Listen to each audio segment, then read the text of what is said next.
Todo aquele que prevarica e não persevera na doutrina de Cristo não tem a Deus. Quem persevera na doutrina de Cristo, esse tem tanto o Pai como ao Filho. Se alguém vier te visitar e não traz esta doutrina, não o receba em casa, nem tampouco o saúde, porque quem o saúda tem parte nas suas más obras. Estão todos preparados? Testemunhas de Jeová menosprezam Jesus. Amados e amadas, galera interessante do canal, a Santa Paz de Deus. Este vídeo foi feito devido a muitos pedidos e será como uma forma de esclarecimento e para que haja entendimento espiritual sobre essa religião chamada Testemunhas de Jeová. Lembrando que não estarei aqui falando dos membros e sim do que é ensinado lá. O problema principal é a doutrina das Testemunhas de Jeová, que não é a mesma que Jesus deixou e foi passada por seus discípulos. A pior de todas para mim é que eles menosprezam Jesus o Cristo, ao ponto de dizer que ele não pode ser adorado porque não é Deus. Para eles é apenas um profeta. Agora vamos analisar à luz das Escrituras Sagradas se Jesus é Deus e se pode ser adorado ou não. Vamos ler o Evangelho de João capítulo 1. No princípio era o Verbo, e o Verbo estava com Deus, e o Verbo era Deus. Vamos analisar essa passagem com muita clareza. Quem é este Verbo que estava com Deus? João responde isso no versículo 14. E o Verbo se fez carne e habitou entre nós, e vimos sua glória, como a glória do unigênito do Pai, cheio de graça e de verdade. Veja que aqui no versículo 14, ele diz que o Verbo se fez carne e habitou entre eles. Jesus é o Verbo que se fez carne e habitou entre os homens. Agora, sabendo que Jesus é o Verbo, ou seja, a palavra, vamos voltar para o versículo 1. No princípio era o Verbo, e o Verbo estava com Deus, e o Verbo era Deus. João fala que o Verbo estava com Deus, ou seja, Jesus estava com Deus. Se ele estava com Deus, significa que são dois, mas na frente diz, e o Verbo era Deus. Aqui não deixa dúvidas que Jesus também é Deus. João no versículo 2 deixa claro que Jesus sempre esteve ao lado do Pai. Ele estava no princípio com Deus. Todas as coisas foram feitas por ele, e sem ele nada do que foi feito se fez. Veja a importância de Jesus. Todas as coisas foram feitas por ele. Menosprezar tão grande poder e glória é uma responsabilidade que não podemos assumir. Também podemos ver Jesus lendo os pensamentos dos homens, coisa que nenhum homem, espírito, anjos ou demônios podem fazer. É um atributo exclusivo de Deus, mas conhecendo ele os seus pensamentos, disse-lhes: todo reino dividido contra si mesmo será assolado, e a casa dividida contra si mesma cairá. E suscitou-se entre eles uma discussão sobre qual deles seria o maior. Mas Jesus, vendo o pensamento de seus corações, tomou o menino, pô-lo junto a si. Mais um versículo. Jesus, porém, conhecendo seus pensamentos, respondeu e disse-lhes: que arrazoais em vossos corações? Outra coisa que prova a divindade e autoridade de Jesus é que ele perdoava pecados, outro atributo de Deus. E Jesus, vendo a fé deles, disse ao paralítico: filho, tem bom ânimo, perdoados te são os teus pecados. Mas Jesus disse a ela: seus pecados estão perdoados.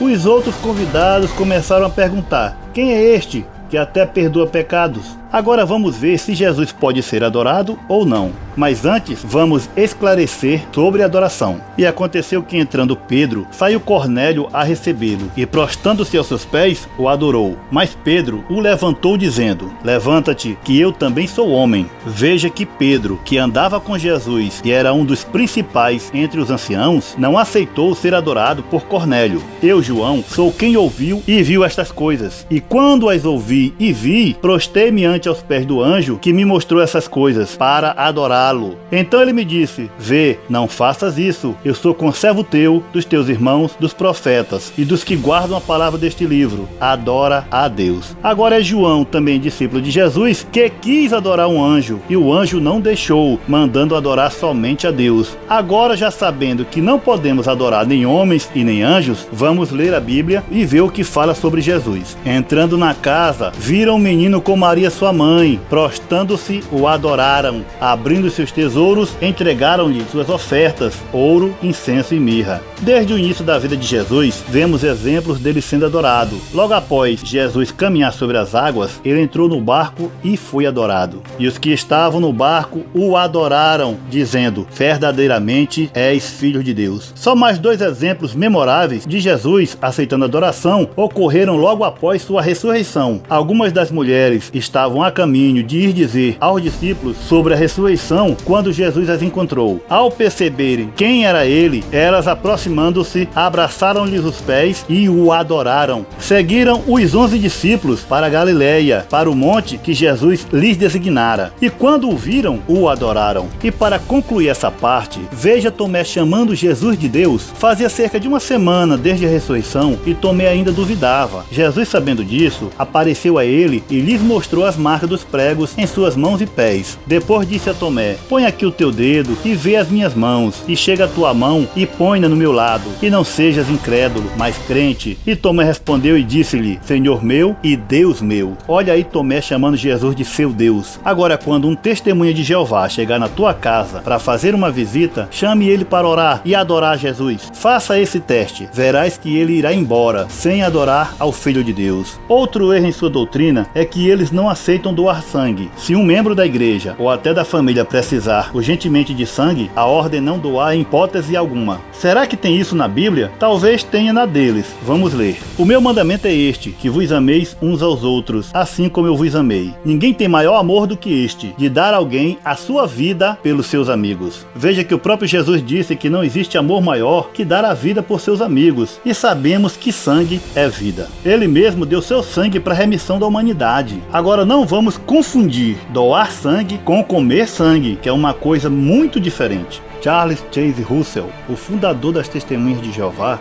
era um falso profeta. Suas profecias foram por água abaixo. Charles disse que Jesus viria no ano de 1914 para o Armagedon, ou seja, a destruição dos pecadores, e que seria o início do reino do Messias. Como não aconteceu, ele marcou o evento para o ano seguinte, 1915. Também nada aconteceu. Depois de sua morte, outros que tomaram seu lugar também fizeram falsas profecias sobre a volta do Messias. E eles dizem hoje que Jesus veio, mas invisível, e que ele está no mundo. Só que a Bíblia diz que quando Jesus vier, todos o verão. Será como um raio que cruza a terra de uma ponta a outra. E isso ainda não aconteceu. Outra falsa profecia. Uma curiosidade: Charles Russell, o fundador das Testemunhas de Jeová, foi enterrado e uma pirâmide Illuminati foi erguida em sua homenagem, e também dos maiorais da chamada Torre de Vigia. Veja só essa pirâmide. Vocês podem notar aqui que o nome aqui seria Charles Taze Russell, a idade 64 anos. Que a ideia original dessa pirâmide aqui não era apenas em homenagem ao irmão Russell, mas para outros membros proeminentes da Sociedade Torre de Vigia da época. Também podemos ver uma de suas assembleias em formato de pirâmide com o olho de Horus. Seria isso apenas uma coincidência? Vou deixar o link dessa igreja na descrição.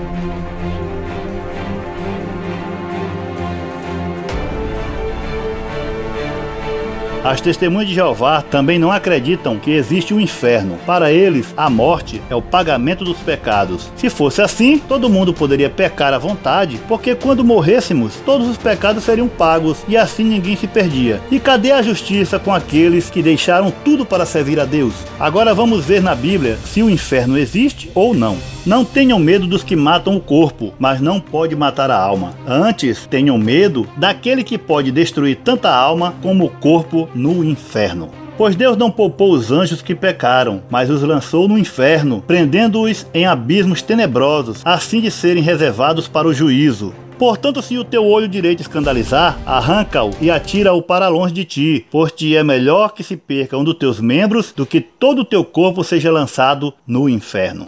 Existem vários versículos sobre o inferno, mas para o vídeo não ficar muito longo, vamos usar apenas esses 3. Jesus falava em inferno, que é o lugar dos perdidos. As testemunhas de Jeová também acreditavam que apenas 144 mil seriam salvos. Depois, com o passar do tempo, os membros foram aumentando, aí eles mudaram a doutrina e agora dizem que esses 144 mil são os que vão reinar com Jeová. Os outros irão morar na terra, pois são inferiores. Em sua doutrina, eles têm uma parte muito dura com os membros. Se alguém fizer alguma coisa errada, cometer um delito, se apaixonar por alguém que não seja do meio deles, ou até mesmo quiser sair da religião, essa pessoa vai ser desassociada, vai ser excluída da igreja e até pelos membros da família, que dará ao parente desprezo. Muitos se mataram por causa disso. Essas são as heresias principais, mas existe muito mais coisas que certamente não estão de acordo com as escrituras sagradas, mas o vídeo ficaria muito grande. Muitos escândalos de pedofilia já veio a público entre os testemunhas de Jeová, mas isso acontece em várias denominações. A diferença é que eles não denunciam a polícia. Exclusivo. O Ministério Público de São Paulo investiga uma série de acusações de violência sexual praticadas por integrantes da organização Testemunhas de Jeová. Segundo a apuração, os crimes acontecem há décadas. A forma como os chefes das Testemunhas de Jeová lidam com os casos de violência sexual vai na contramão do que determina a lei. O Manual do Ancião diz que se um integrante da organização cometer um pecado, um caso de pedofilia, por exemplo, ele só será investigado se o agressor confessar ou se a violência for testemunhada por 2 pessoas ali, na hora, no momento em que ela acontecer, o que é irreal, praticamente nunca acontece. A palavra da vítima lá dentro não vale nada. Há mais de 2 meses que andamos a pedir-lhe uma entrevista. Só queremos respostas para perguntas muito simples. Porque mantém em segredo a sua base de dados de suspeitos de pedofilia. Porque não apresentam todas as queixas de abusos sexuais à polícia. Porque mandam as crianças de volta para os braços dos seus agressores.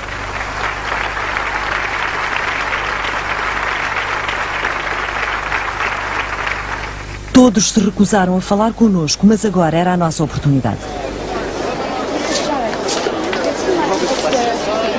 Tell him about the database. How do you justify keeping a list of people, men in some cases, who have confessed to paedophilia, but you have not reported them to the authority? What justification is there for you to keep that list? You have a privacy law. You have a directive from the European Union. You observe that, don't you? So when allegations of abuse are made, it's all right to keep them private? I think you were answered. That question was answered to your satisfaction. Can you answer it now? I'm not going to repeat. I'll just tell you exactly that you can go and you see it in writing. It's all open. You know, the Bible says, do not go beyond the things that are written. We don't go beyond the things that are written. Recognize Mr. Jackson, and in asking this question, let me make it clear, I'm not suggesting it's peculiar to the Jehovah's Witness organization. There are many, many organizations in this position. But do you accept that the Jehovah's Witness organization has a problem with child abuse amongst its members? I accept that child abuse is a problem right throughout the community, and it's something that we've had to deal with as well. É isso aí, galera interessante. Se você é um testemunho de Jeová, não fique com raiva de mim. Analise bem e peça a Deus que mostre a verdade. Eu vou ficando por aqui. Volto no próximo vídeo se Deus quiser. Tô indo nessa. Valeu! Valeu!